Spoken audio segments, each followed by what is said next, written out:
como vocês, a maioria deve saber, originalmente é um quadrinista que virou escritor, que virou ator, né? É tudo isso ou não, a gente vai saber agora. Então, eu conheci o Lourenço no início dos anos 2000, um quadrinho que chama Sequelas. E eu acompanhei, né, quando apareceu o Cheiro do Ralo, a gente, né, todo mundo começou a olhar para a literatura também. E tem a série do personagem dele que ele fez em quadrinhos também, do Diomedes, que são 3 volumes. Eu não lembro o nome exato dos 3 de cada um, mas é um personagem.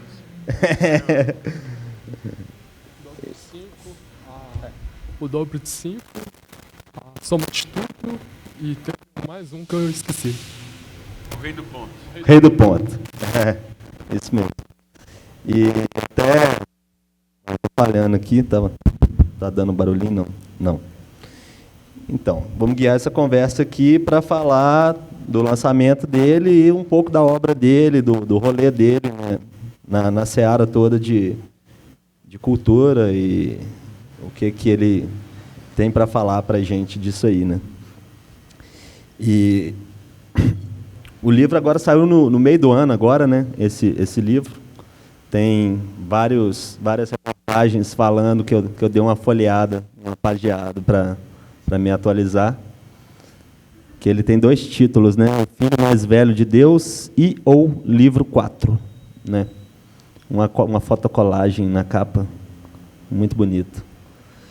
E essa história eu estava acompanhando, que ela faz parte de uma série que eles convidam vários escritores para escrever sobre cidades do mundo, ao redor do mundo, né? E você, no caso, foi sondado para ir para Nova York, que você chamou de Maçãzona, não é isso? Ao invés de ser Big Apple, né? E é uma história de sexo anal e de reptilianos, basicamente. Então, eu estou meio sem graça, assim, vou passar para o João e para a Ellen falar aqui um pouquinho. Não tomei ainda não. Não, mas continuando um pouco o que você falou, assim, sobre essa série, ela tem essas restrições que vêm da editora para você partir delas. Então, eu queria ver se a gente começava falando um pouco assim, o que chegou para você, quais foram as demandas de restrições para fazer esse trabalho, como elas trazem ou dificuldades ou possibilidades, enfim, o que chegou. Vai filmar, né? E vai para o YouTube depois. É isso? Não, porque eu posso fazer 2 tipos de palestra, para o YouTube e aqui. Se vai filmar e é para o YouTube, vamos fazer depois que desligar, a gente conversa mais. A gente conversa agora. Não, as restrições eram, primeiro, eu não lembro ninguém lembra se eram 16 ou 17 autores, que iam para 16 ou 17 cidades do mundo, e quando me convidaram eu pedi para ir para Beja, que é uma cidadezinha no Alentejo, que eu passei uns 15 dias uma vez, e fiquei muito encantado. Então, quando me convidaram, eu falei, eu quero ir para Beja, mas não era o autor que escolhia. E eu era o único que não conhecia Nova York, e nem queria conhecer, acho que nunca quis conhecer aquele lugar, acho um saco. E aí eles falaram que me convidaram, achando que tinha tudo a ver comigo. Profundamente errado. E aí eu fui para lá. Eu estava há 15 anos sem beber. E aí eu tive um bloqueio criativo. E aí voltei a beber. E aí tudo melhorou. É isso. Então eles me convidaram para ir para lá. A questão, não podia... Num momento disseram que o ideal é que nenhum personagem fosse escritor e que nenhum personagem fosse brasileiro. E a gente passava um mês, e não era dinheiro do governo, que nem saiu uma outra matéria junto, saíram 2 matérias. Depois a gente fala sobre a outra quando desligar a câmera também. Que o pessoal de Belo Horizonte é tão educado que eles me entrevistaram, ninguém perguntou sobre outro assunto. Depois a gente fala sobre isso quando cortar. E aí tinha um número de caracteres mínimos, a gente tinha que ter um blog, a gente tinha que tirar não sei quantas fotos, fazer alguns vídeos e fazer uma sinopse de começo, meio e fim, de 5 páginas, com começo, meio e fim do argumento da nossa história e descrição dos personagens. Quando eu escrevo, eu não posso saber o que vai acontecer. Isso se dá enquanto eu escrevo. Eu não posso saber onde eu vou chegar. Às vezes eu quero ir para um lugar, mas eu vou tentando, eu vou escrevendo. Eu dou oficinas, né, de escrita também. O meu ato de escrever e de pintar e de desenhar, de tudo que eu faço, ele não é racional. Ele é um estado. Ele se torna racional no dia seguinte. Quando eu escrevi, antes de voltar a escrever, eu vou ler o que eu escrevi. Aí sou eu o leitor ou o editor, ou sei lá, que vou mexer no que eu fiz. Enquanto eu estou escrevendo, eu estou numa frequência, não estou... Então, mas, de alguma forma, eu não posso saber. A história vai ramificando, vai surgindo caminhos, e eu vou seguindo esses caminhos, né? Essas primeiras restrições, você acha que elas trouxeram o meu bloqueio veio disso, porque eu escrevi o livro em 5 páginas. Estava pronto. Aí o que eu tinha era que encher uma linguiça desgraçada de uma página até a outra, com caracteres.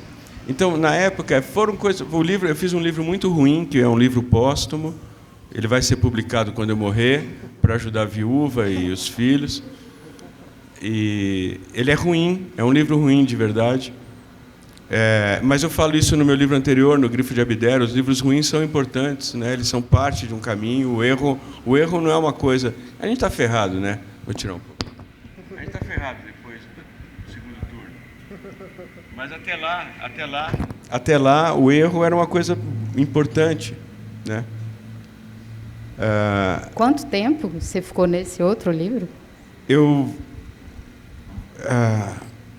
fiquei 1 ano meio bloqueado, depois eu fiz ele em alguns meses, e aí meu editor mexeu muito, sugeriu muito, eles nunca interferem muito, né? O meu editor já tinha editado Arte de Produzir Efeitos Sem Causa, que ele fez um trabalho incrível, porque não era uma interferência no texto, ele fez uma coisa que eu nunca tinha tido um editor, ele chama Thiago Nogueira.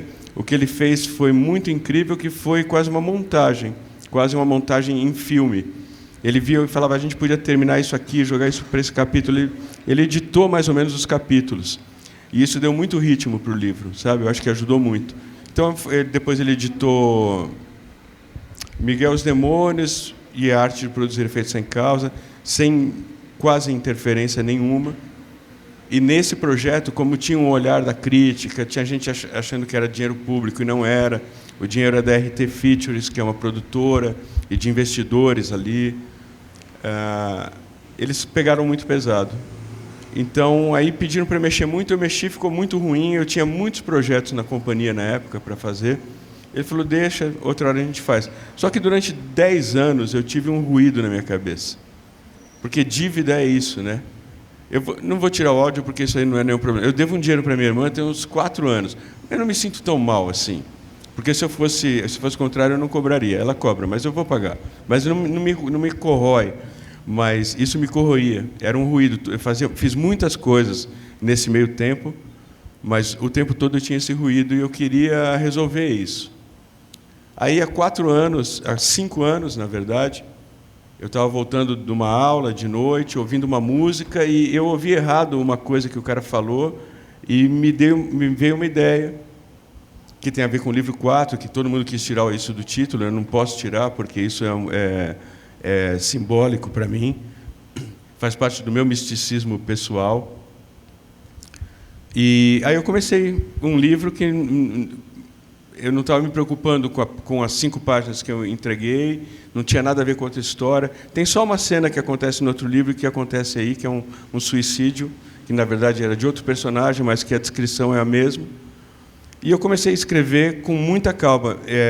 Os meus primeiros livros eu escrevia muito rápido. O Cheiro do Ralo eu escrevi em 5 dias.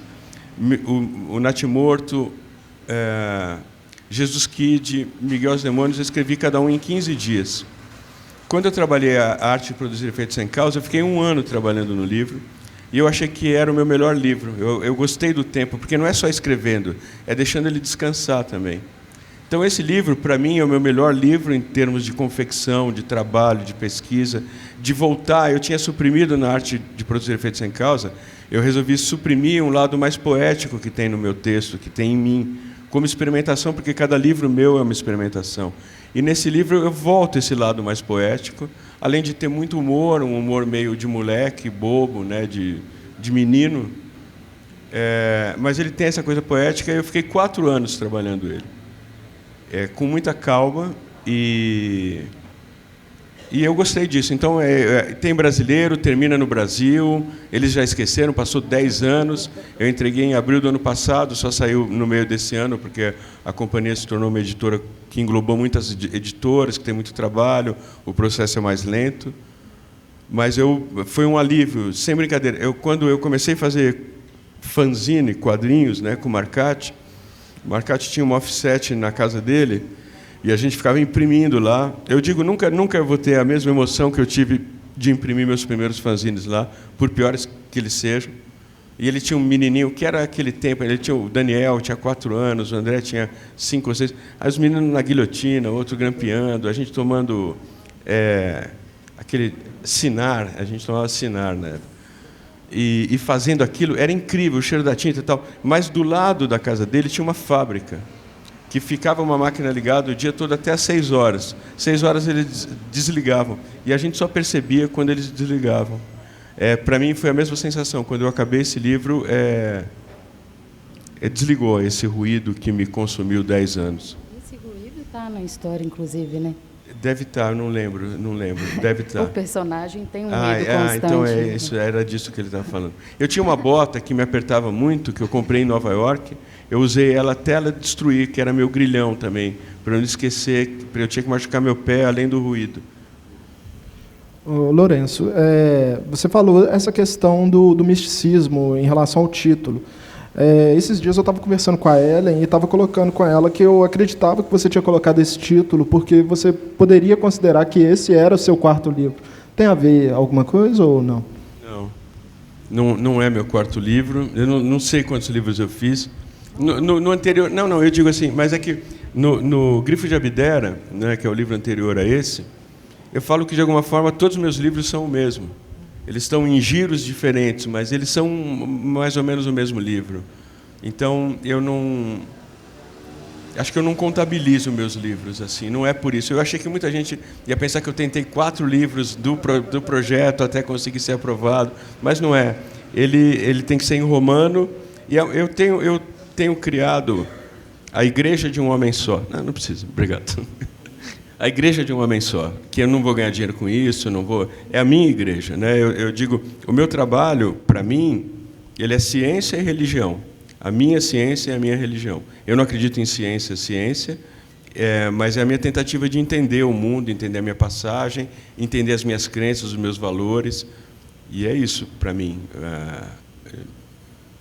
Então, esses símbolos ou simbolismos, eles têm a ver com a minha religião, que ela é indivisível, inclusive. Ela só tem, cada um acho que deveria ter a sua, né? Então isso tem também uma relação com o que você, nesse caso, é o AA, né? Chama AA também. Como que eu poderia chamar isso? Esse grupo de pessoas que estão em volta desse... Não, tem grupos. Eu pesquiso muito. Eu durante um tempo, eu fui muito cético durante uma época da minha vida, e, mesmo assim, eu tinha um hobby que era estudar demonologia. Eu gostava de conhecer o nome dos demônios, a origem, nas culturas. É uma história muito rica, e era uma coisa que eu colecionava isso. Existem várias seitas ocultistas que eu lia, eu nunca me filiei, quer dizer, me filiei, mas não estou mais filiado a nada, era só como curiosidade. E em um determinado ponto da minha vida eu deixei de ser cético. Então é legal você pesquisar, você estudar, você ler, ainda mais quando você quer formar a sua própria igreja. E eu vi você falando que os reptilianos é uma coisa que você gosta muito de OVNI, que demônio você não acredita. Não, na verdade, assim, esse livro nasceu de uma... meus livros são desafios. Parece uma piada, mas a minha vida é um pouco cômica. Era, né? Está terminando, mas até outubro ela é muito cômica, a minha vida. Eu tenho alguns hábitos, assim. Uma época eu ficava vendo aquele History e Discovery. né? Mas eu só posso ver quando não tem ninguém em casa, porque eu vejo bebendo. E quando eu bebo, eu fico muito emotivo, e eu fico muito, obrigado, acreditando. E aí, eu estava um dia, minha mulher tinha saído, eu estava sozinho em casa, bebendo, e zapeando, naquele jeito que você zapeia, sem mudar de canal, você vai vendo a programação mudar. E apareceu no Discovery assim, sereias. Eu falei, não, os caras me fizeram acreditar no ET cinzento. É um documentário, né? Então, mas era o 1, né? Calma, né? Eu estou falando do 1, depois tem o 1 e o 2. E os caras me fizeram acreditar no ET cinzento, no chupa-cabra, no pé grande, acredito mesmo. Mas sereia não dá, sabe? Eu falei, sereia não dá. Sereia é uma coisa impossível, é ridículo. E aí botei lá. Só que o cientista, ele tinha uma carinha tão triste, sabe? Ele tinha um olhinho assim tão triste que eu não consegui mudar. E ele não era um caçador de sereias. Ele tentava cuidar dos golfinhos e baleias que encalhavam, por causa de um sonar do exército americano, que era para... E isso afetava os golfinhos e as baleias, e eles encalhavam. E era um cara com um olhar triste, que tinha uma ajudante, que era uma moça muito bonita, com um olhar muito triste, que aí tinha um amigo arrogante, mas era bom também para dar uma temperada, e dentro de um tubarão que pescaram, encontraram meio corpo de uma sereia. E tinha os áudios da conversa das sereias. E aí eu vi, era 1h40 desse documentário, não sei se é documentário ou se é documentário mesmo, eu acho que é documentário.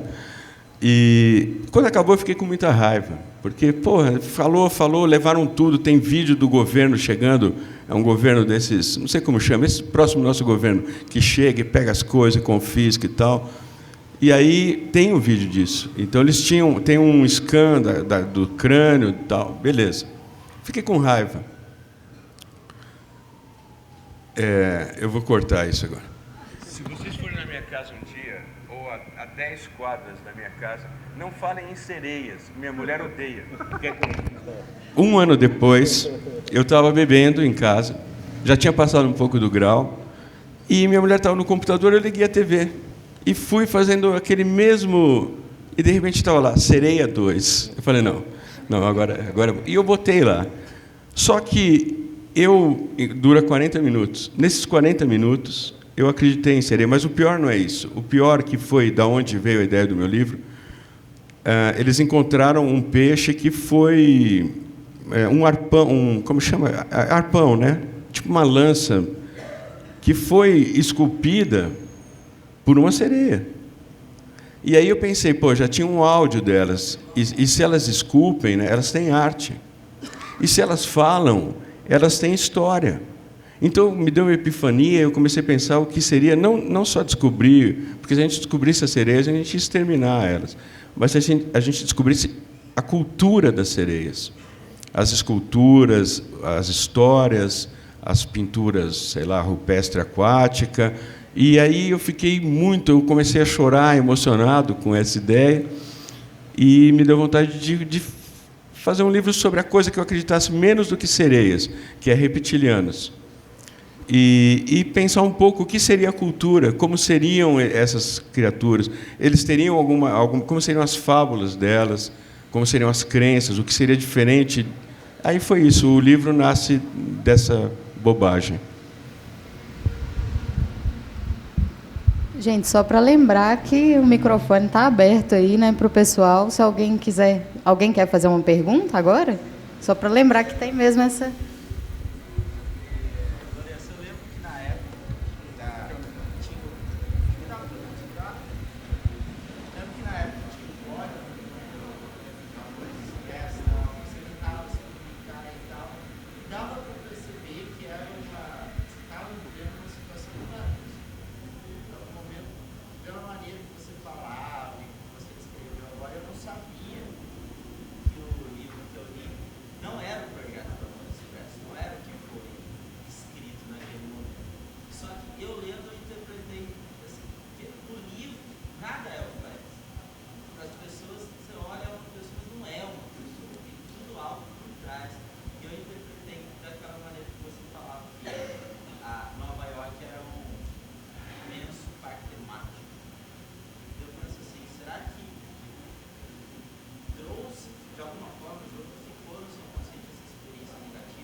Pode ser, desculpa, falei alto. Pode ser. Eu não sei, de verdade, assim. Acho que eu precisaria de mais tempo.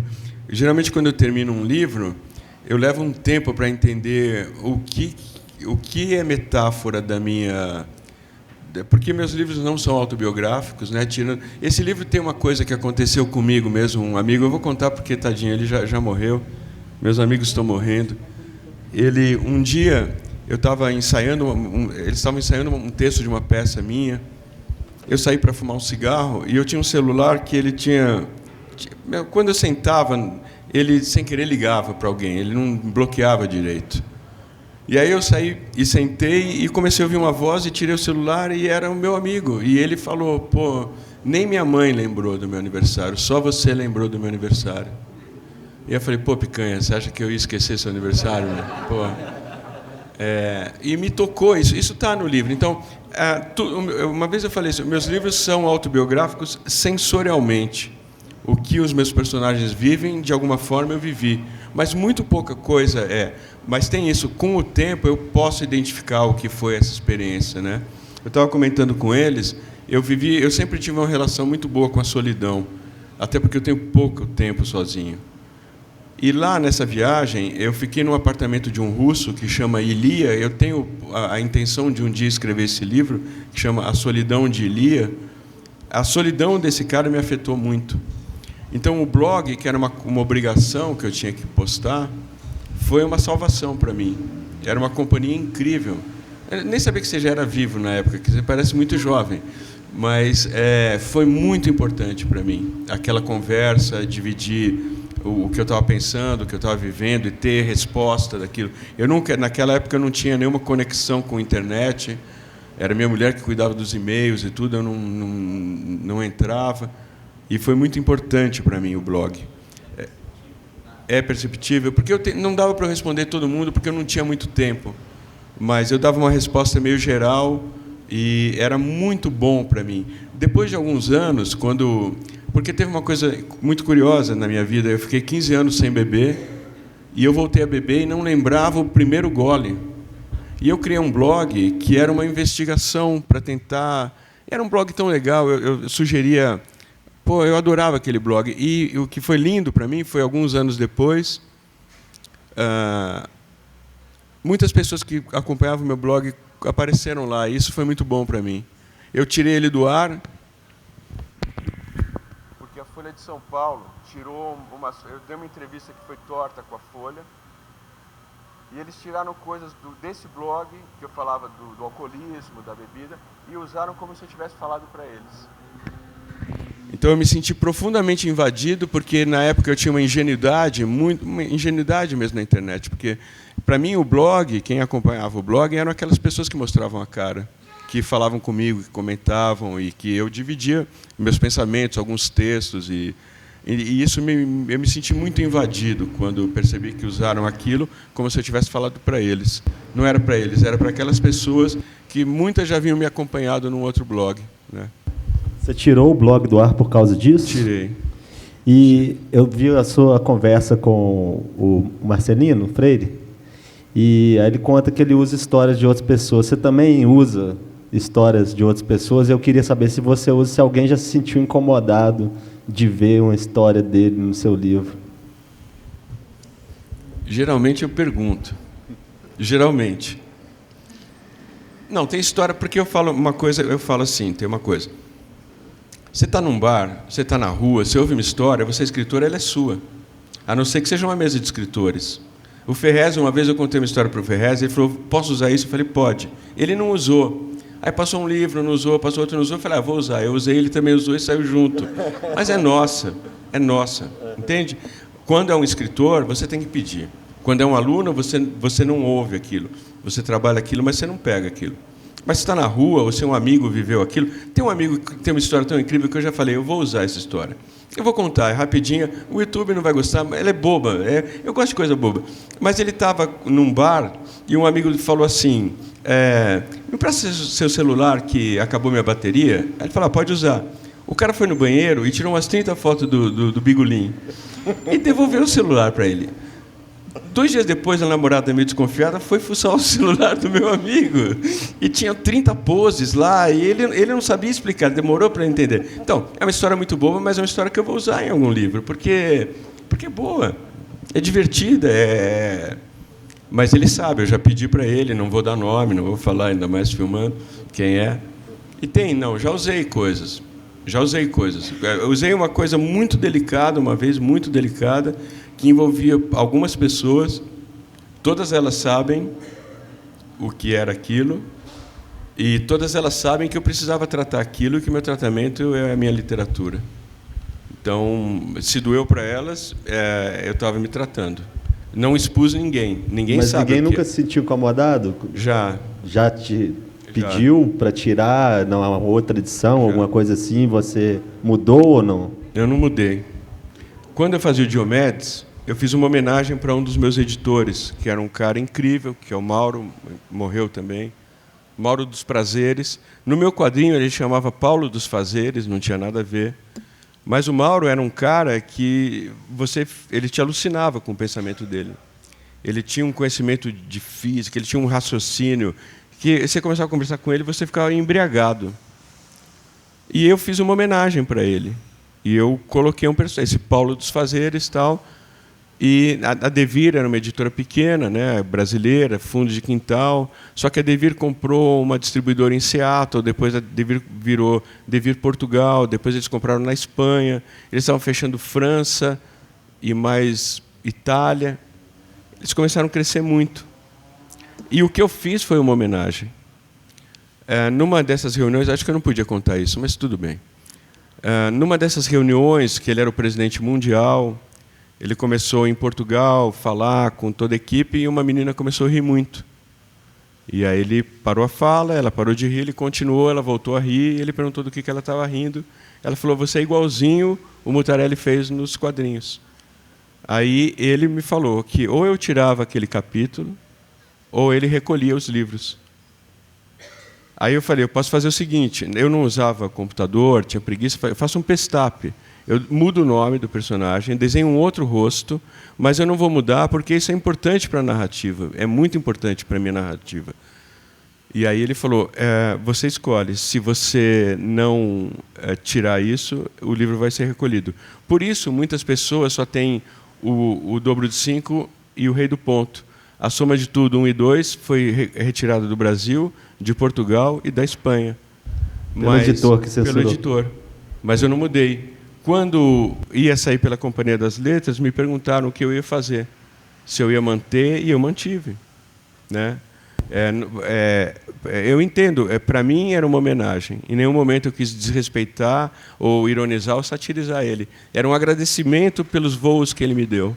E então, se ele não entendeu, se ele se ofendeu e tudo, talvez ele devesse ter me processado, usado um outro canal para tirar. Porque a censura, isso de sentir essa ameaça, ou você tira ou vai ser recolhido, então eu prefiro que recolha.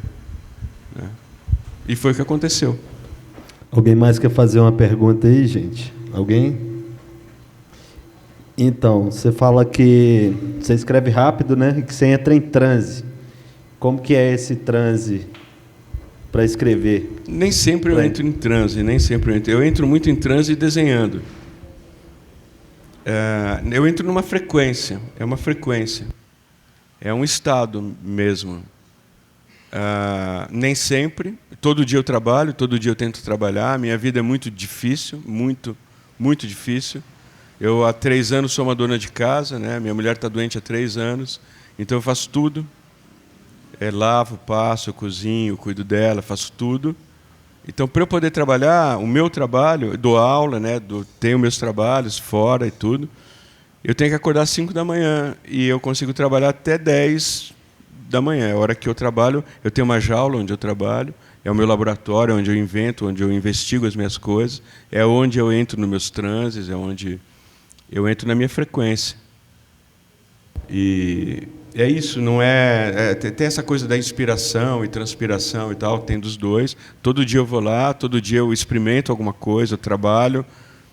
Às vezes não está indo, eu tiro 3 dias para não trabalhar, para não fazer nada, que é importante também.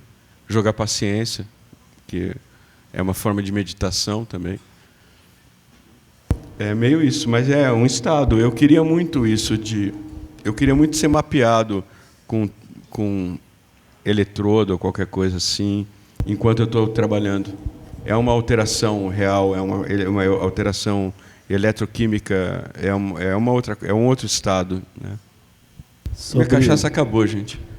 Sobre o seu trabalho gráfico, que você falou que não faz mais quadrinho, né?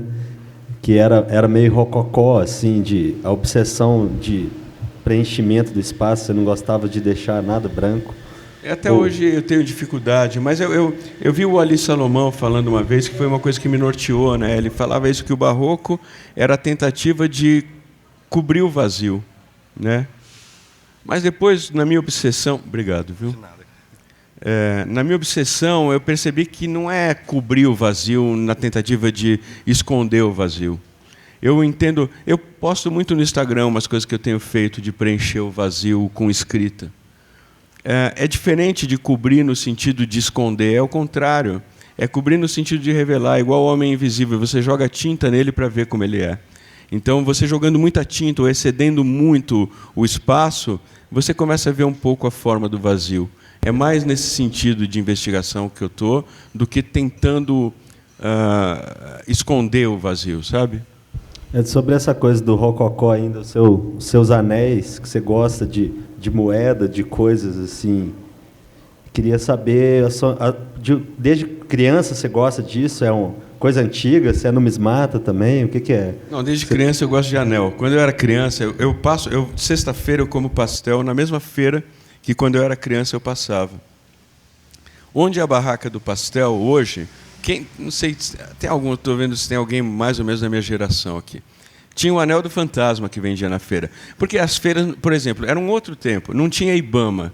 Então, a primeira barraquinha vendia o Anel do Fantasma, que era caveirinha com 2 olhinhos pintados, vermelho, umas aranhas com um negócio que você apertava, elas pulavam, sapo, barata de tal. Segunda barraquinha vendia tartaruga, de verdade. Tartaruguinha verde, não tinha Ibama, sabe? Não tinha vegano, era outro tempo. Aí depois vendia as línguas, depois vendia o pastel e tal. Então eu sempre gostei de anel.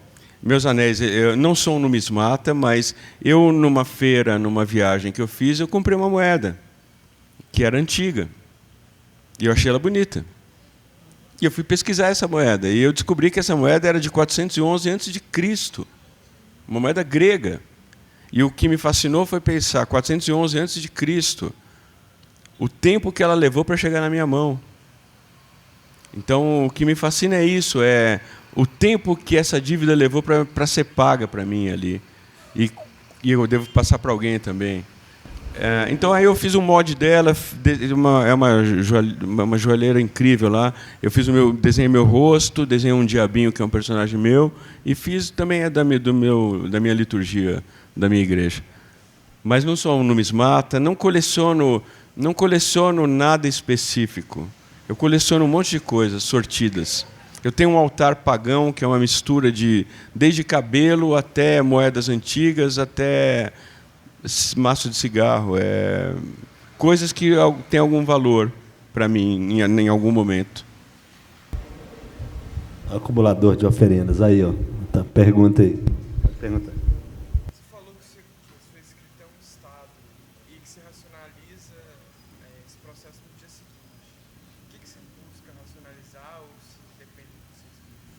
O que eu busco racionalizar, na verdade, eu estou mais distante daquele momento.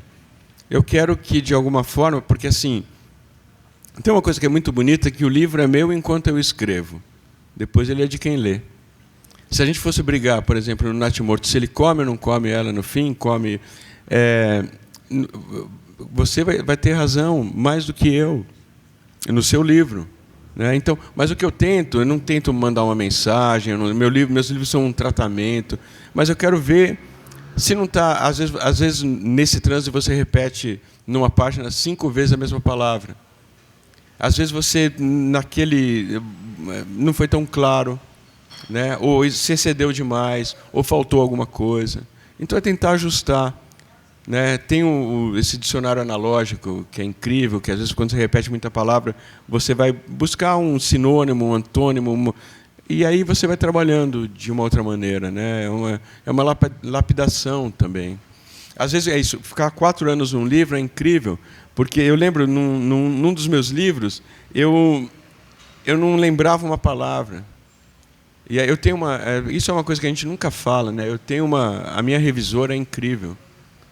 Ela é incrível, a gente tem uma relação, acho que a gente pode falar, acho que ela é casada, eu também sou, mas a gente nunca se viu. Mas a gente tem uma relação de amor. Sabe, ela começou a manifestar isso no meu penúltimo livro. Ela me mandou uma carta, um bilhete antes do livro falando, e aí eu respondi isso. O quanto, então, era farfalhar. Eu não lembrei dessa palavra. Então, quando você fica 4 anos, às vezes você está lá no texto e você lembra de uma palavra. As palavras são muito específicas para cada um, né? Por mais que elas sejam uma tentativa, que o meu livro fala um pouco disso, uma tentativa de universalizar os sentimentos, um pensamento. Farfalhar para mim é uma coisa e para você é outra. A gente vai entender o que é, mas ela muda. Para você pode soar ruim, para mim pode soar bem. Então é isso que eu trabalho, é tentar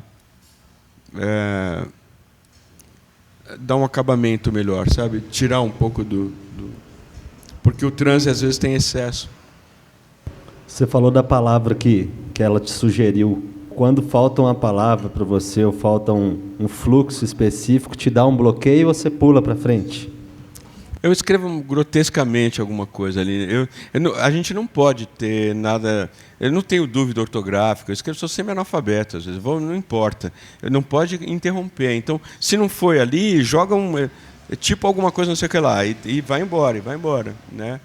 Porque se aquilo te travar, você perde essa frequência. Então, o ideal é que você... Mas, às vezes, você vai e fica esse ruidinho também, e você começa a perder um pouco da potência desse estado, né?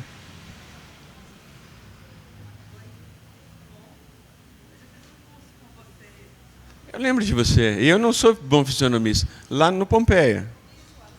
Qual que era o curso? Foi bom para você o curso? Eu sou o melhor professor, eu queria ter aula comigo. Mas eu sou um péssimo aluno. Venho.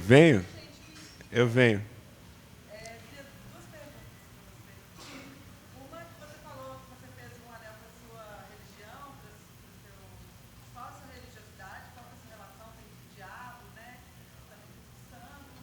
Não tem santo, é só diabo. Só o diabo. E eu também queria saber o nome da sua revisora, você falou que ela é do povo. Márcia Coppola, minha editora, é minha revisora. Márcia Coppola, ela é incrível. A gente fala, porque tem uma coisa, né? A hora que o livro sai é o autor, né? Mas tem tanta coisa, né? Tem tanto processo até ele sair, né? Tem o editor. Para mim, o ponto... O mais importante para mim, de verdade, se tornou, de um tempo para cá, quando a Márcia manda... Porque ela fala se ela gostou ou não gostou do meu livro. Ou quanto ela gostou ou não gostou do meu livro. Isso, para mim, é uma chancela, um aval incrível. E ela respeita tanto a minha linguagem, os meus maneirismos, os meus erros.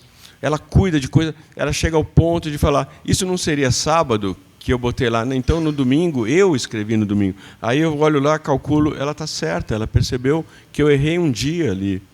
É um cuidado tão grandioso, tão importante para o trabalho, e eles não são citados, né? A gente não fala disso. A gente não fala da capa, eu não sei quem fez, eu sei que é do estúdio do Kiko Farkas e tal. Essa capa, quando eu vi, eu falei, nossa, é tão cafona, né? E ela é tão o livro, ela é tão a essência do livro. A outra pergunta era... Então, eu adoro o Capeta, mas é o Capeta criativo, não é do Capeta, não é esse daí que está vindo. É o Capeta, é o criativo, a loucura e os demônios criativos. A loucura é extremamente triste. O demônio, o mal, é uma coisa extremamente ruim. Mas existe o criativo, um outro lado. A minha religiosidade é isso. Eu criei uma oração que é 1, 2, 3, faz um micro símbolo. 1, 2, 3, 1, 2, 3. É isso, pronto. É só para mim, ela só tem sentido para mim. Eu estudei em colégio de padres, de freira, né? Eu estudei as Inquisições.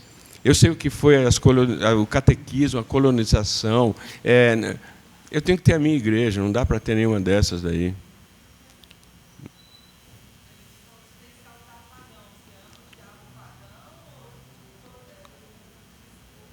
Não tem nada católico. Eu odeio as coisas católicas. Eu odeio tudo que é o símbolo.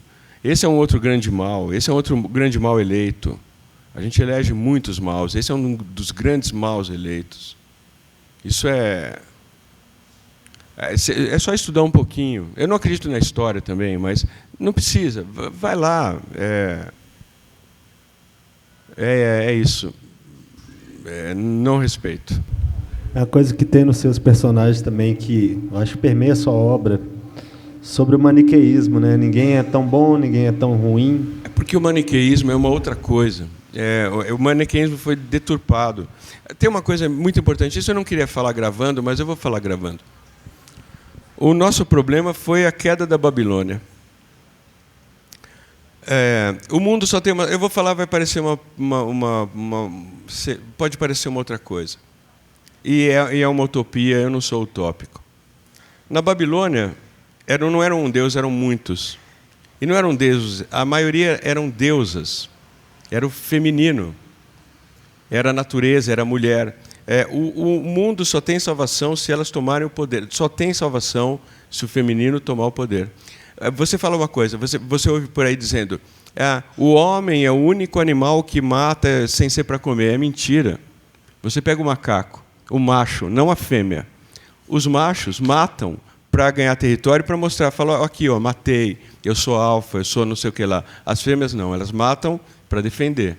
Se for atacar, se for ameaçar a cria, aí elas vão atacar, elas vão defender, não atacar. Está tudo errado e não vão conseguir mudar isso, entende? Porque a gente não pode estar no poder.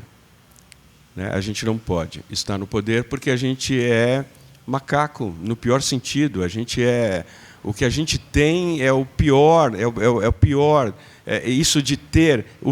Então, eu vou pegar o teu terreno, eu vou mostrar que eu tenho... Que valor tem isso? A não ser uma coisa para mostrar para um grupo estúpido, de coisas estúpidas. Está tudo errado. Mas não tem salvação, não tem salvação. Alô? Pegando um pouco dessa questão, você usou muito a internet para uma busca para esses personagens, né, que são homônimos de assassinos. Eu queria saber como você chegou até isso, assim, e sobre esse uso mesmo, que são todos uns crimes bem pesados, assim, qual que é o... Vamos lá. Essa questão do nome. De novo isso aqui. Eu sou Júnior. Na minha casa, eu sou Lourenço Mutarelli Júnior. Meu pai era Lourenço Mutarelli. Minha mãe é Sandra Mutarelli e minha irmã é Sandra Mutarelli. E aí eu tive um outro irmão. A minha mãe deu o nome de muito namorado dela. Que ele não se enquadrou nunca na família, sabe? O meu pai era delegado de polícia. Meu pai torturava pessoas não políticas, mas era uma época que a tortura era um instrumento, como vai ser de novo, uma ferramenta de trabalho. Eu compreendi meu pai, eu me aproximei do meu pai, foi um trabalho... Tem uma matéria que saiu numa Rolling Stones, que conta uma história que eu não vou contar aqui agora de novo, mas eu não sou Lourenço Mutarelli. Eu não tenho nada a ver com essa pessoa. Ele é meu pai. Eu entendo ele. Isso é uma outra coisa muito importante, muito importante. Eu tentava entender, né? Porque tem algumas profissões que eu não consigo respeitar. E eu tentava entender. Eu escrevi uma peça que era uma ficção científica baseada nessas teorias de conspiração também. Tem uma teoria de conspiração dos caixões da FEMA, que ele cita aí, que precisa deixar só 1/3 da humanidade, exterminar todo o resto para voltar a ter um equilíbrio. Eu escrevi uma peça que chama A Hora Errada, que era uma tentativa de entender um pouco meu pai, embora não dê para entender, porque meu pai tinha escolha. né? E o meu personagem não tem escolha. Meu personagem é numa ficção num futuro próximo, 2019. Mentira, era num futuro... Na época eu achava que era um futuro, sei lá, 3000 e qualquer coisa, mas em que o cara pega um trabalho, ele não sabe o que é. Tem uma reflexão aí, para mim, que é muito importante, muito importante. A gente tem que pensar um pouco mais... Eu vou amarrar um pouquinho isso que eu falei do macho. Ele pega um trabalho que ele não sabe o que é, ele só vai arregimentando umas pessoas e botando em algum lugar. Em algum momento ele começa a intuir que ele está botando as pessoas para o extermínio. Mas ele não tem escolha. Porque ou ele põe na fila ou ele entra na fila.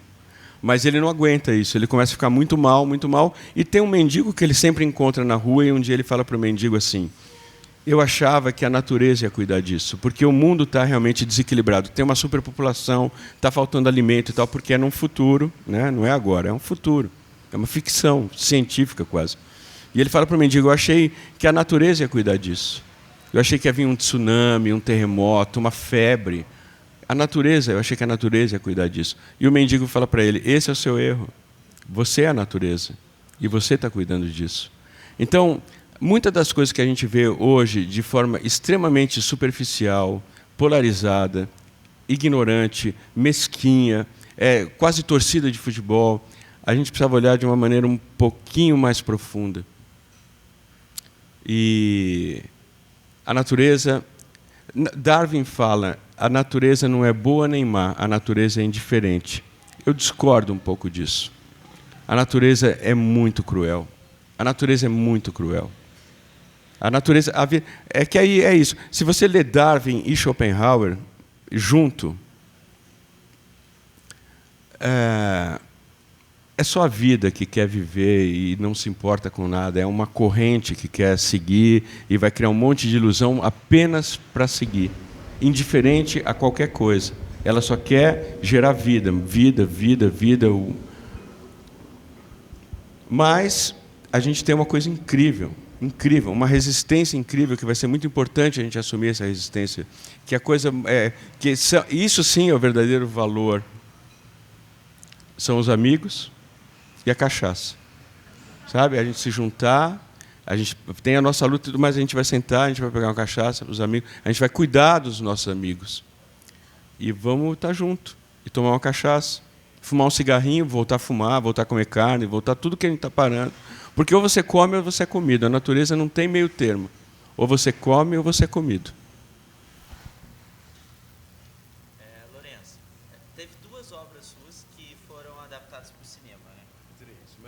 Ninguém precisa lembrar da terceira. Eu fui ver aquilo. Eu vou falar, eu já falei em outros lugares. Meu pé fazia assim, ó. A hora que a Sandy começou a cantar, meu pé fazia a Sandy cantando no meu filme, no meu livro. A Sandy. Os melhores livros. Muito maldade. Mas eu não preciso gostar, eu vendi os direitos, eu sou uma prostituta, eu vendi, o cara faz o que ele quer, ele põe a Sandy para cantar 3 músicas no meu livro, talvez no meu melhor livro. Então, a pergunta é sobre isso, assim, como que funciona? Você vê assim, essa adaptação e a diferença assim, na adaptação, porque a gente vê que foi mudando, assim, a gente pega o Cheiro do Ralo, a adaptação você percebe assim, que ela é muito bem feita, o segundo lá, o Natimorto, que também ainda muito mais bem feita, no sentido que é mais próximo do livro, assim. E essa coisa aí que aconteceu. Como você vê esse processo, assim? Quando na verdade, bom, saiu uma matéria, andaram saindo umas matérias recentemente na Folha, né? Uma que, tem umas menininhas no YouTube que elas postaram uma coisa tão bonita, que eu não ganho dinheiro porque eu não sei trabalhar, que eu levei 10 anos para entregar o livro. Bom, não importa. Vamos falar. Então, saíram 2 matérias, e a outra a gente vai falar depois, quando for o open bar. Não sei se é open bar, mas a gente vai beber mesmo. A gente abre o bar. Eu fui ali, isso é o mundo, esse é o problema. Tem coisas muito terríveis acontecendo. Desculpa, eu vou falar. Não posso falar. Não posso falar. Mas você vai, eu bebo, eu não consigo viver em São Paulo sem beber cachaça. Eu estou em Minas. E só tem vinho e cerveja. Isso está errado, isso está errado. Isso vem de Nova York, Não, já foram buscar para mim. Eu estava indo lá, buscaram. Não, não dá. Pô, porque é chique, porque é hipster, porque é tudo que vem de Nova York. É o lixo dos anos 70, o que vinha de Nova York era bom. Quando eu fui para Nova York, eu tinha 2 endereços. O meu, que o cara me levou lá. De manhã, eu tinha o último endereço que morou William Burroughs. Eu passei 5 horas olhando um prédio. Eu só queria isso. Eu só queria estar lá, olhando um prédio que ele morou e pensar que um dia ele passou ali. Só isso. Era a única coisa que me interessava. Não, agora a gente está ferrado. A gente está ferrado. 47%, a gente está 47% ferrado. E as pessoas e tudo, a gente está ferrado. A gente está muito ferrado. A não ser que a gente junte os amigos, pegue uma cachaçinha, fale de outras coisas, banais, ria, faça piada. Porque eu falo isso para os meus alunos. Na sua época, eu não sei se eu falei isso, mas estar bem é a minha vingança. Eu não tenho nenhum motivo para estar bem, mas eu estou bem, porque é a minha vingança. E isso tem que ser a nossa vingança. A gente tem que estar bem. Trepa pra caramba, sabe? Vai trepar pra caramba. Bom, é isso. Tenha prazer, encontre prazer. Senão não dá. Se eu te fazer uma pergunta... Ah, não, pode ir lá. Chipetotec, caramba. Você conhece Chipetotec? Conhece mesmo? Eu tenho enxaqueca, né? Desde menino. Enxaqueca é uma coisa mais das mulheres, né? Tem muito a ver com o ciclo. Você tem enxaqueca? Tem mesmo? Com áurea? Então, caramba, que lindo isso. Eu fui para o Chile. Eu fui naquele Museu de Arte Pré-Colombiana. Na época, não podia fotografar. Então, eu peguei um caderno e eu vi Chipetotec. E eu fiquei fascinado. Chipetotec é uma entidade, é tão incrível aquilo.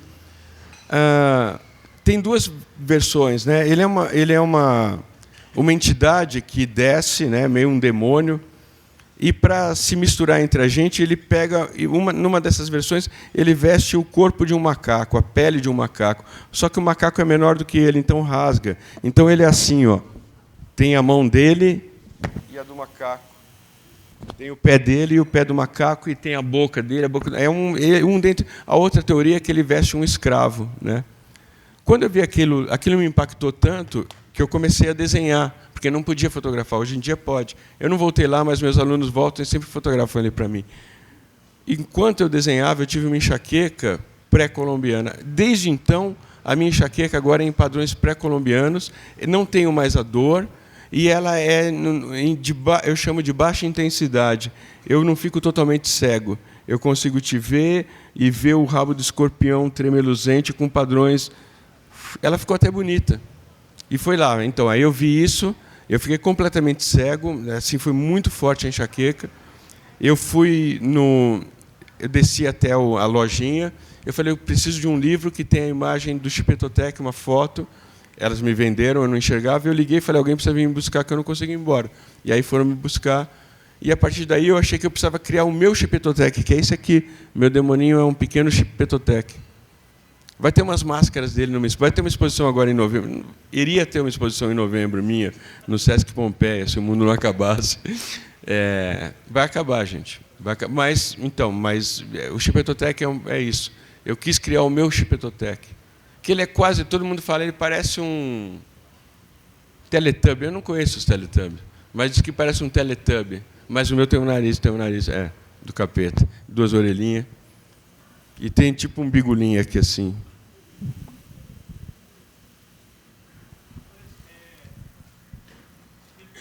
Duas perguntas. Uma do seu trabalho de quadrinho, que se na época que você começou e foi desenvolvendo, o que você lia ou gostava de quadrinhos? E de cinema ainda, você escapuliu um pouco da pergunta, porque a situação está grave, então é difícil mesmo falar de outras coisas. Mas eu queria que você retomasse, falasse de adaptações, né, que foi a pergunta dele, e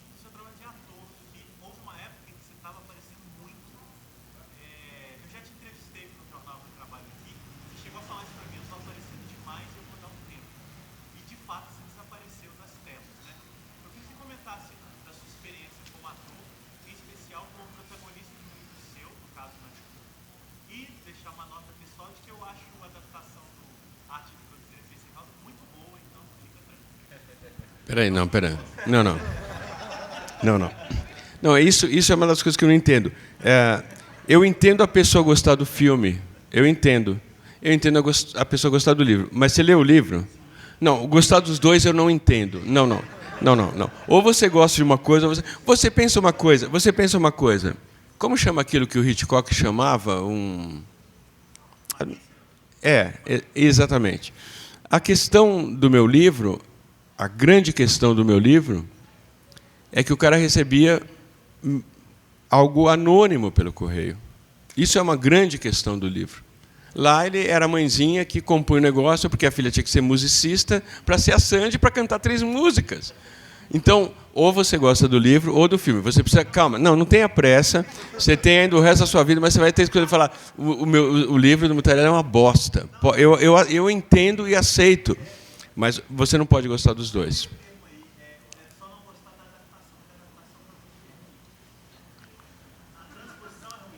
Bom, não, eu não tenho essa elevação ainda para conseguir... Olha que triste, de novo, um copo vazio. Isso é a coisa mais triste que tem. Eu não consigo.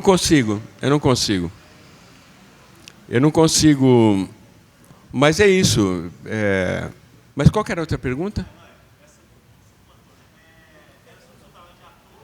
O meu trabalho de ator nasceu da seguinte maneira. Eu estava escrevendo minha primeira peça de teatro. Um menino me procurou. Eu achei que ele queria ajuda no roteiro. Ele queria que eu fosse protagonista do filme, num curta-metragem dele para a ECA. E ele falou que não tinha cachê. O cara ligou na minha casa e falei: é tão absurda esse teu convite que eu não posso recusar. E eu falei de verdade. Eu falei: a única coisa é que eu não quero ser chamado de protagonista, eu quero ser chamado de galã. Porque é o único, né? Eu quero ser o galã do filme, não o protagonista. E eu fui fazer porque eu era um policial infiltrado. Nunca pensei em atuar. E aí eu ia poder experimentar o que era outro lado. Quem escreve vive de experiência, vive de vivência. E eu sou um canastrão, às vezes, sou um puta... Não sou ator, sou um não ator. Mas eu amo trabalhar com a Ana Mulaert. Eu adoro trabalhar com ela, é incrível. Fiz 2 filmes esse ano. Mas não quero fazer muito. É legal, é muito solitário. Foi o que eu descobri, é chocante isso. Para mim, fazer quadrinhos era a coisa mais solitária, mas enquanto eu desenho, eu ouço música. Quando eu escrevo, eu não consigo ouvir música. Eu ouço antes para me ajudar na minha frequência. E aí eu achei que escrever era a coisa mais solitária. Mas atuar é a coisa mais solitária que tem. Por mais de equipe, ou, sabe, jogar, você tem que estar num estado muito... Nossa, eu achei que é muito, muito solitário.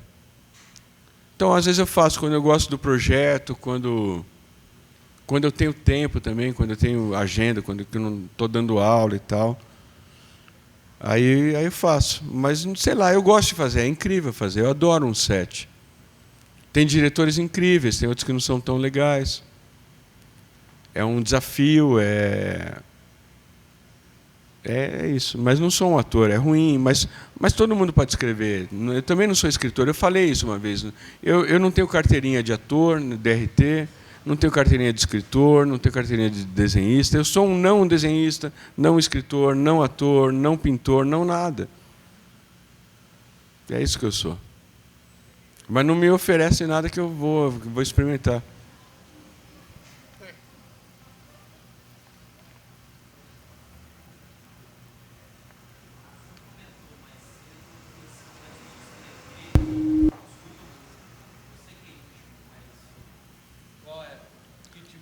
Eu fiz até uma palestra sobre isso num Sesc lá, que chamava Playlist.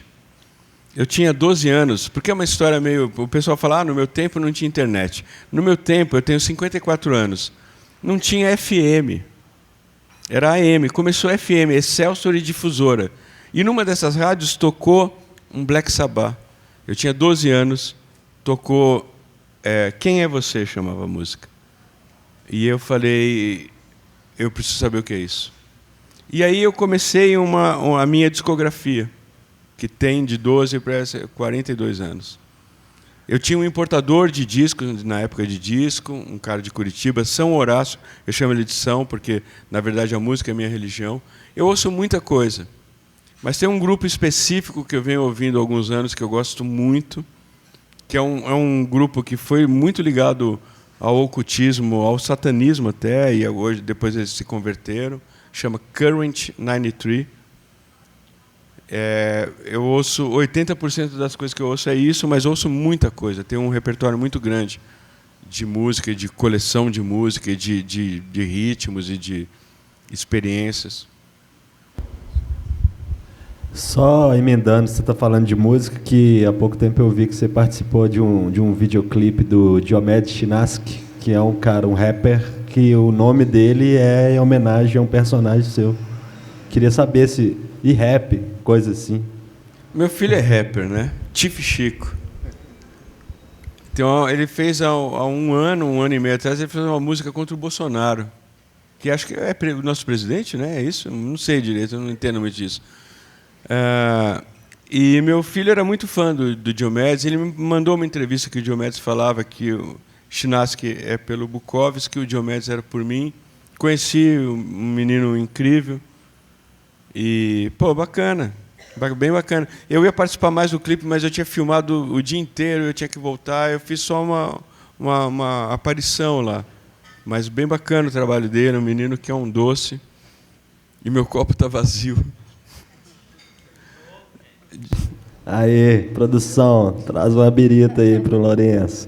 Mas muito legal, muito bom, é lindo isso, né? Tem uma coisa bonita que tem um músico argentino que eu gosto muito, entre as coisas que eu gosto, Atahualpa e o punk, hoje o punk, que talvez foi um dos meus maiores professores, assim, é um cara que eu ouvia desde criança, meu pai ouvia muito.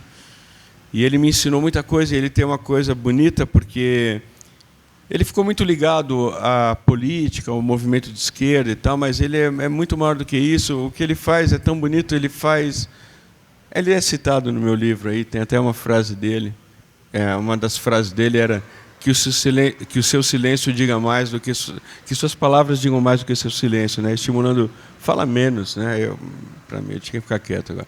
Mas ele faz uma música em metáforas muito simples, muito acessíveis, né? Mas ele fala uma coisa muito bonita. Ele fala que o que a gente escreve, de alguma forma, é só para amarrar o negócio do Diomedes. Obrigado, desculpa ficar... É que aqui, eu tenho muita sede aqui na garganta. Ele fala uma coisa que o que a gente escreve, devia ser... As músicas que ele escreve deviam ser largadas em bancos de praça, nas ruas, para que alguém pegue e que goste daquilo, fale isso para a namorada, fale para um amigo, fale... E ele fala, para deixar de ser teu o que é dos demais, o que se perde de fama se ganha de eternidade. Então tem isso. O Diomedes Chinaski é lindo, pô. Mesmo que eu não soubesse, é lindo isso. Eu tenho camiseta O Cheiro Não É Meu, é do Ralo, eu tenho imã de geladeira com frases pirateadas. É lindo isso. E não está quem é o autor daquilo. A autoria não importa muito. Importa é que siga, que diga para alguém, que alguém... Porque é tão bonito, às vezes você ouve uma música que te toca tanto, que você quer botar no fone de alguém para te ouvir. Não importa quem fez a música, importa o que você quer dividir, né? Dividir é importante. E quem fez, é aquilo, a gente está no transe, a gente está... Não é a autoria, você não é autor. Quando eu sou autor, esse meu transe, eu estou acessando toda a minha ancestralidade. Eu estou trazendo, sabe, eu vou dizer que é meu, não é meu. Não é só a minha calvície, a cor dos meus olhos, a minha estatura, não, tem um monte de coisa. Um dos meus exercícios em transe era trazer frases dos meus ancestrais africanos, não da Itália. Eu quero ir lá atrás. Eu quero ir da onde a gente veio. Ainda sobre essa questão da música, ao ver as músicas que tem nesse livro, que você vai usando as letras, mas as traduzindo, talvez da forma que tenha visto... Google Tradutor. E a minha revisora respeitou eu usar todas as traduções do Google Tradutor. E por que manter desse jeito? Você acha, sei lá, o inglês meio bobo? Me passou um pouco essa impressão.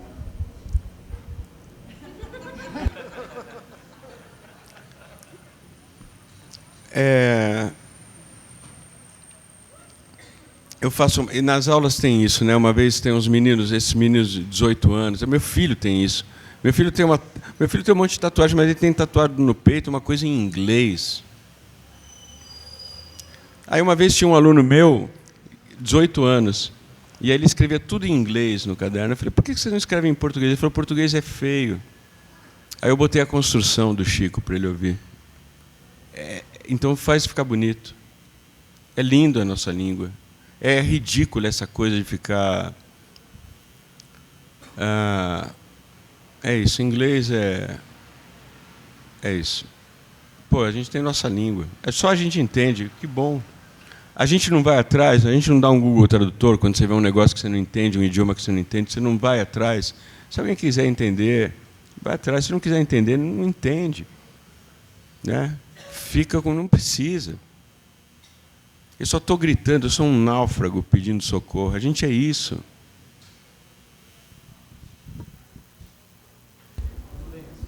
Você falou da importância ou da nossa única esperança as mulheres tomarem controle. Você queria saber se você pode citar algumas mulheres, umas 3 mulheres que você admira nas artes, na literatura? Eu vou dizer uma grande mulher. Diana Cibele Semiramis, que é a mesma mulher. Tem um monte. Esse é um problema também. Puxa, isso aqui a gente ia ter que ir longe e desligar tudo isso aí para a gente poder conversar. Para a gente não ser mal interpretado, para a gente entender que é um momento de entendimento, não de briga. E eu estou errado num monte de coisa, mas eu quero aprender. Então a gente precisa conversar. E eu preciso estar aberto a isso, e você precisa estar aberto a isso. O que é mais bonito é isso. Pô, o que é mais bonito? A gente precisa se abraçar, só isso. Eu preciso entender as nossas diferenças, tentar respeitar isso, aprender com isso, me engrandecer com isso. E conversar coisas que não são tão simples, que são delicadas, que podem magoar um pouco, até a gente tentar... Porque eu vou tentar te falar uma coisa, mas eu talvez não conheça tanto essa coisa. Eu preciso da tua ajuda. A gente precisa entender junto isso. Não é uma briga. E quando, o mais importante, quando for uma briga, eu me refiro à segunda matéria. Quando for uma briga, que seja uma briga. Às vezes a gente precisa brigar. Às vezes tem que ter uma porrada. Às vezes é isso. Às vezes o único diálogo é esse. Então,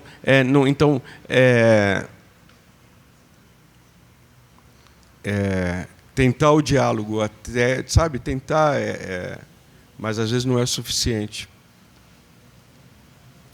E aí é isso. A gente tem que defender nosso lado. A gente tem que defender a nossa cria. A gente tem que defender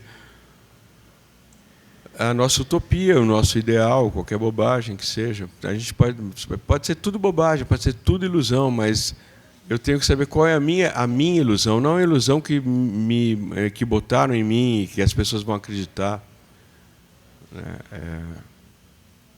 E a gente não precisa se entender totalmente, a gente precisa se respeitar, se ouvir. E, às vezes, brigar.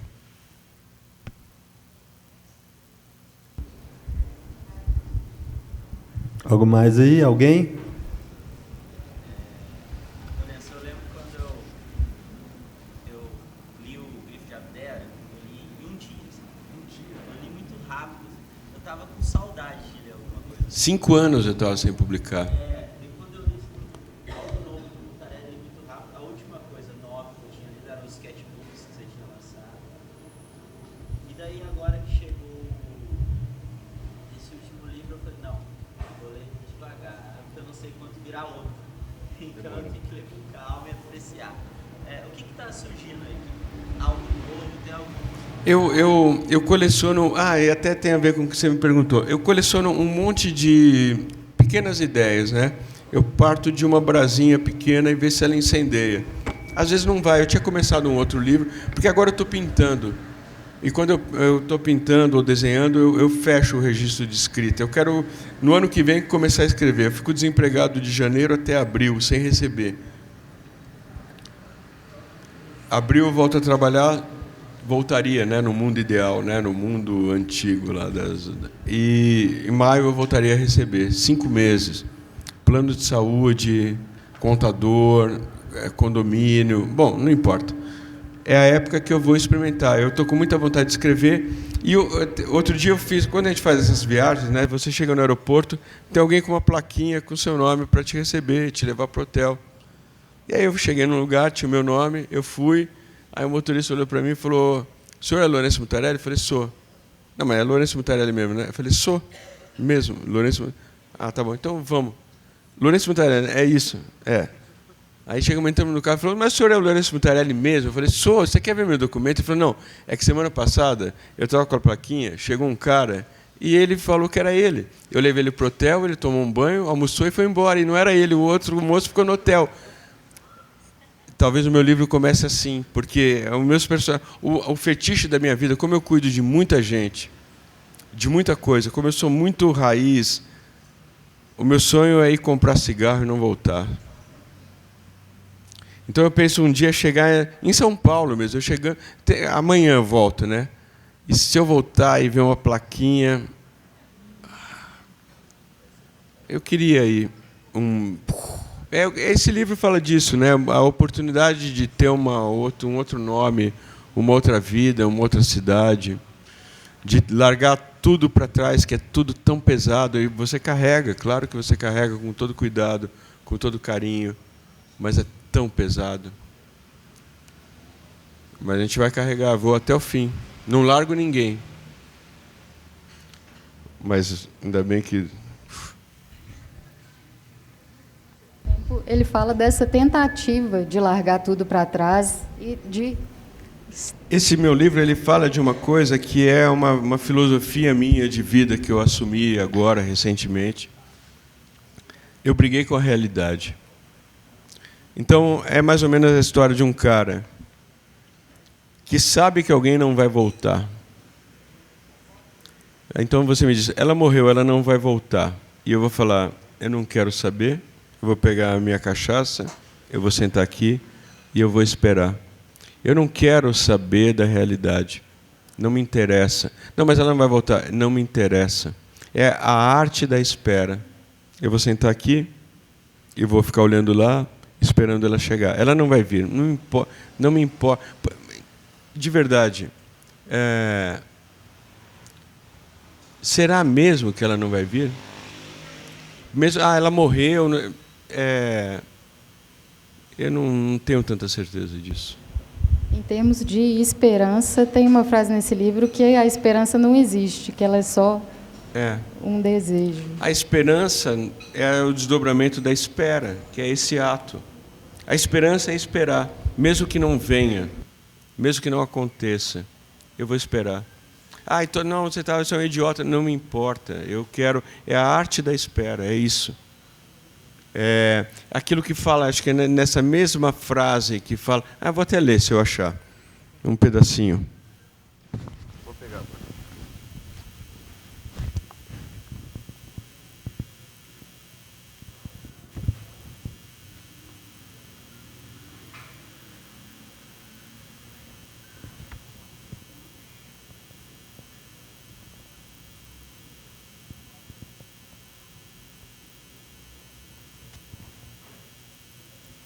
Eu não vou achar.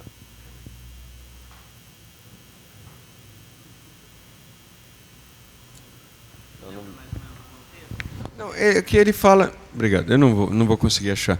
Ele fala que é uma sensação que ele fala, uma sensação, por exemplo, a gente sabe, porque são outras coisas que a gente deixa de pensar. A gente vive no mundo prático, né? A gente vive no mundo prático do Itaú, do não sei o que lá, tal. É o mundo prático. O seu nome.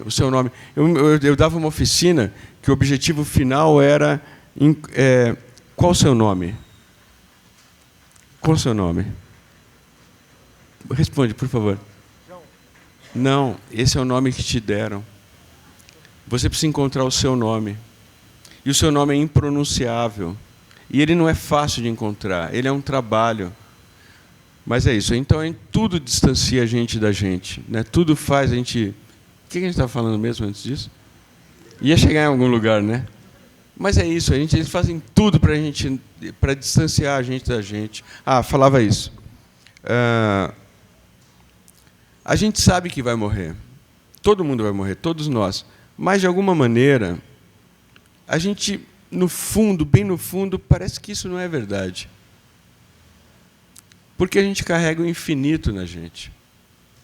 A gente é parte do infinito, a gente é parte do eterno e do infinito. Isso está em nós. Então, Schopenhauer, eu falo, que Schopenhauer é muito incrível mesmo. O medo, não é o medo de morrer, é o medo de perder a individualidade. Puta, eu não vou pôr mais um selfie lá, caramba, puta vida. Mas quando você perde a individualidade, você é o todo. E o todo briga também, o todo também briga, tudo briga. A natureza é porrada o tempo todo. Mas é uma única coisa, é uma única onda, é um único movimento.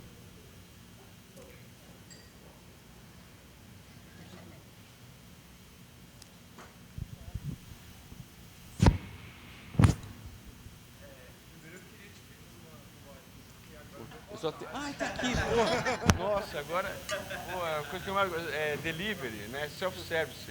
Agora te dou. Pode ser no mesmo copo. Eu vou contar uma história. Que eu acho ela divertida, assim. Em 1986, mais ou menos, eu trabalhava. Hoje eu acordo cedo, antes eu trabalhava de madrugada. Eu comecei a ver Goulart de Andrade. E aí começou, vem comigo, lembra do programa? E aí começou um negócio, mostrou umas autópsias, mostrou uns corpos. Era uma tal da peste gay, chamava AIDS. Eu fiquei tão assombrado com aquilo, porque eu fazia muita bagunça na época.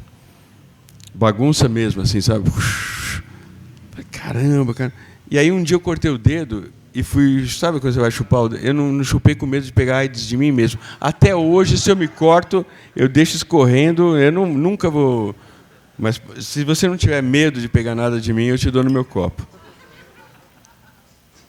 Porque é isso que eu falo, chicagunha, né? Como é que chama? Os pernilongos lá. Tudo bem, eu vou pegar o deles, mas eles vão pegar o meu também, não é? É isso que você tem que entender. Esse foi do Santos. Obrigado.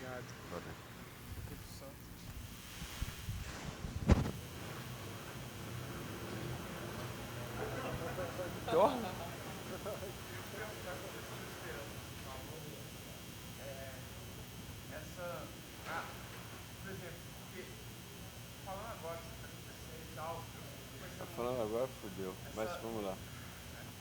Essa ideia da esperança também depende muito do que a gente compreende como realidade de hoje. Você espera como realidade do hoje, antes de chegar à esperança. Eu tipo assim, agora, eu espero pra caralho que se eu conversar com todo mundo que eu puder conversar, eu vou conseguir alguma coisa. E, assim, eu entendo total.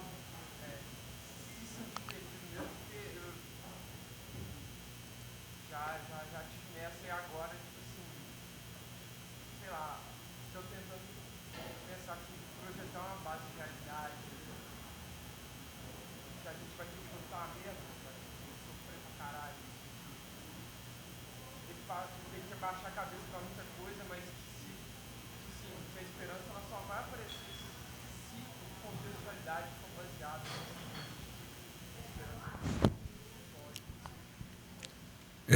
junta seus amigos, compra uma cachaça, fala de outras coisas. Tem outras coisas na vida. Tem outras coisas, fala de outras coisas. E é isso, não tem como. É uma corrente. Dá uma trepada, toma uma cachaça, conversa com os amigos. A vida é isso, é tão rápido, é tão rápido. E é isso. E se precisa lutar, luta.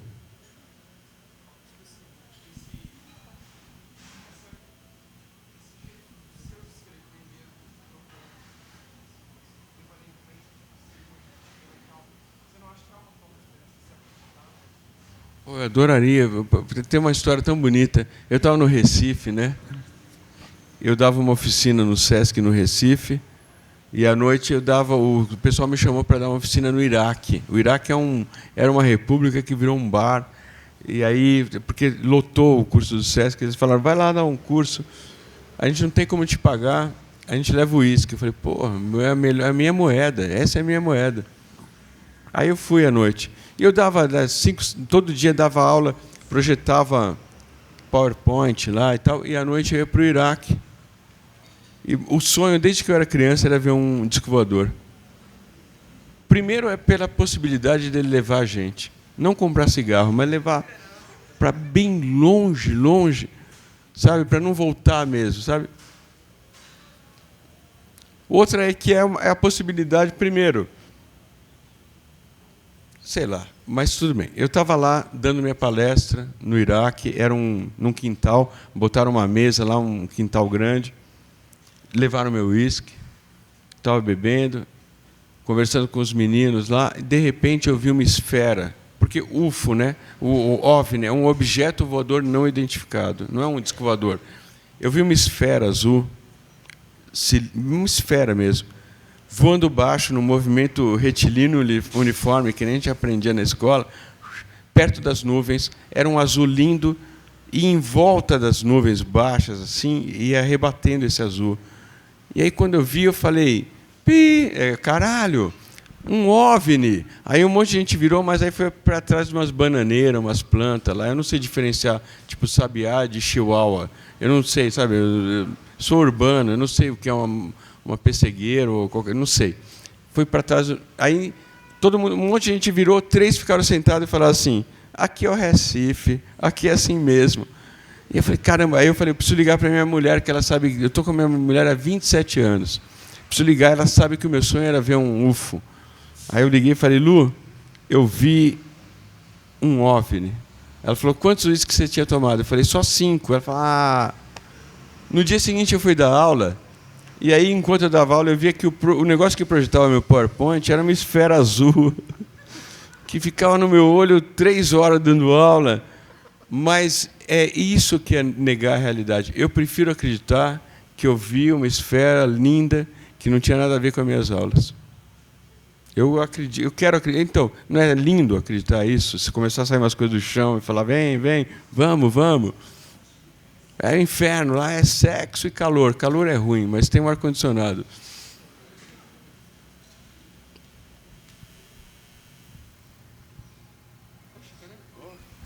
Mais uma?